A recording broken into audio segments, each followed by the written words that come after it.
रक्षा बंधन। रक्षा बंधन हिंदुओं का एक बहुत ही मुकद्दस और अहम त्योहार है।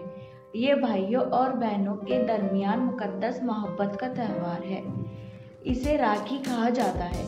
ये त्योहार माह श्रावण के पूरे चांद के दिन मनाया जाता है। इससे भाई बहन के प्यार का रिश्ता मजबूत होता है।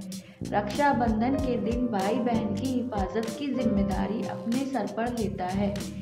इस दिन भाई नहाने के बाद तैयार हो जाते हैं और बहनें तिलक की प्लेट लेकर अपने भाइयों के पास जाती हैं। बहनें भाई का टीका करती हैं और उसके हाथ में राखी बांधती हैं। भाई अपनी तरफ से बहन को तोहफा देते हैं।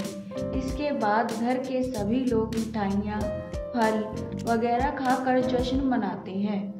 हर तरफ खुशियों की बौछार है। रेशम के धागे में बंधा भाई बहन का प्यार है।